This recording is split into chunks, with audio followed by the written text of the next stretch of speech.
Hello everyone, welcome back to Code with Us. My name's Nikita and today we're going to go over recursion. So when I was a kid, I loved pasta very much. Like you can give it to me any shape, any form, and I'd eat it.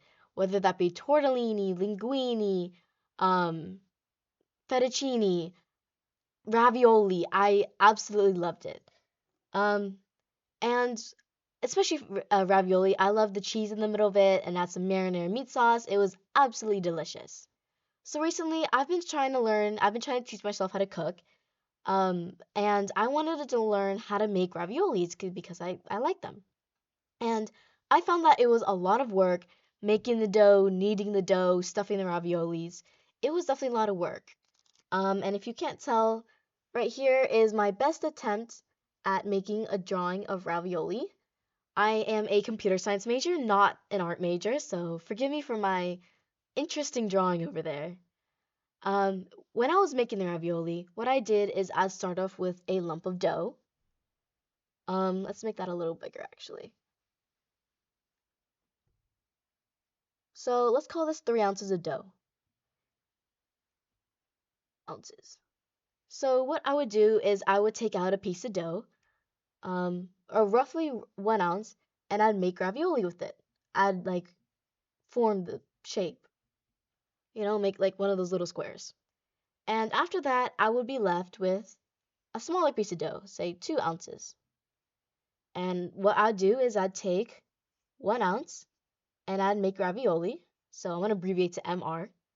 I'd be left with 1 ounce of dough left, and I would take that out, make ravioli. And what that left me was at the end, I was left with a cutting board with no more dough on it. So 0 ounces of dough. So when I was making that ravioli, what I realized is that making ravioli is a pretty repetitive process. We took a big problem, so a big chunk of dough, and we'd broke it into smaller parts. In computer science, we have something called recursion and recursive methods. So what we do is we take a bigger problem and we have recursive calls to itself. So within the method, call rec, we have calls to that same method. What does this look like? Let's make a recursive method. So we're gonna have static and then int. So I want to return the amount of raviolis I'm making using the dough. So I'm going to say static int make ravioli, and I'm going to say int ounces of dough. That's my parameter. And let's go to make the function. Or sorry, method. So when you have a recursive method, there's two things you want to do. You want to have a base case.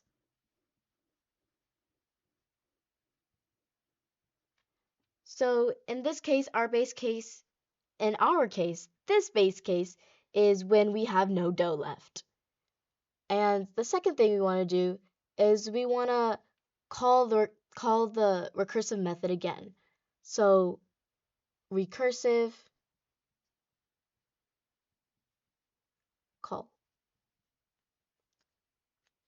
And now let's code it. So we're going to go over here. First thing we want to do is a base case. So we want to say if the amount of dough we have left is less than or equal to 0, what we are going to do is we're going to print out the fact that we can't make any more ravioli.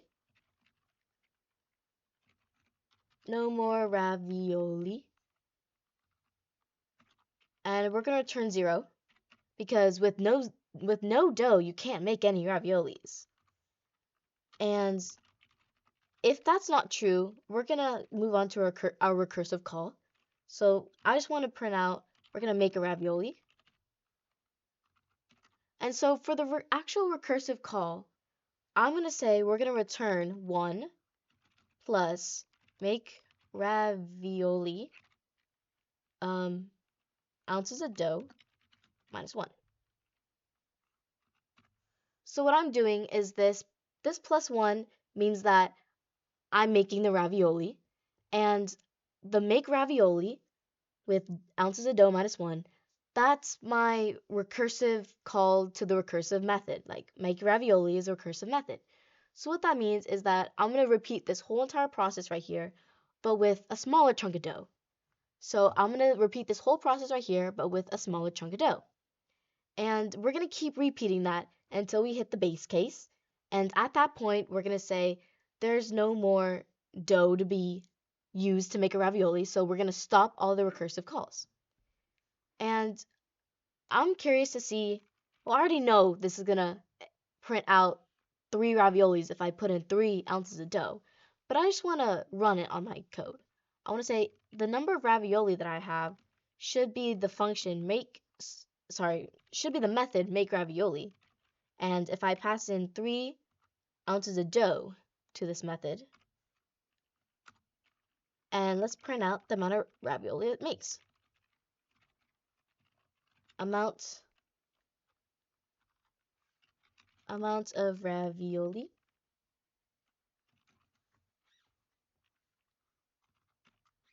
and ravioli.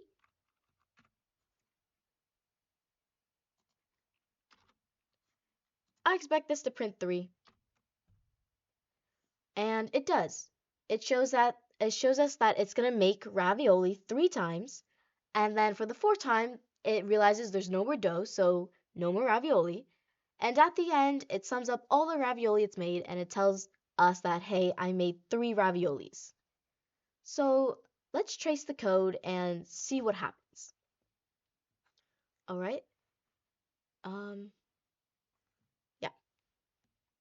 So first thing I want to do, I'm going to clear this firmware space. First thing we do is we called make ravioli with 3 ounces of dough.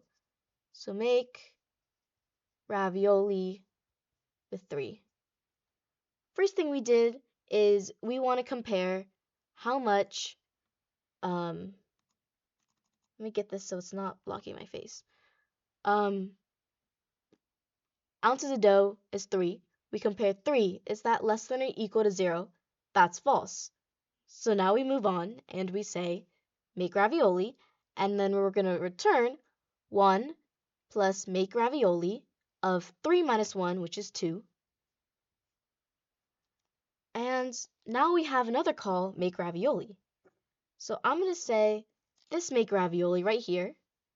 We're going to check is 2 less than or equal to 0. That's false.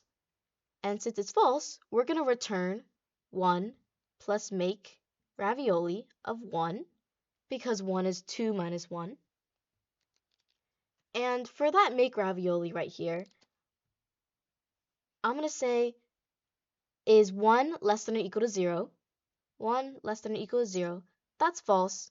So for that make ravioli of 1, we're actually going to return 1 plus make ravioli of 0, because 1 minus 1 is 0. And for that make ravioli, I'm going to say is 0 less than or equal to 0. That's true, so that means you return 0. And now what we do is all these recursive calls to the method, we're going to sum it up. We're going to say 1 plus make ravioli of 2. Make ravioli of 2 is actually 1 plus make ravioli of 1, and make ravioli of 1 is actually 1 plus 0. So we have 1, 1, 1, and 0, and that all sums up to 3. So that's how we end up with 3 for our make ravioli. So recursion is kind of a tricky concept. It's being able to take a big solution and break it up into smaller pieces using a recursive call to a recursive method. So basically a method calls itself within the method. And it's a little challenging to get a grasp of, but time, practice, patience, perseverance, those are all the things you need to be able to get a better understanding of recursion. And I really hope you guys take the time to practice. Recursion is a very nice tool to have in your toolkit. I hope this also clarified some things for you, and Have a great day.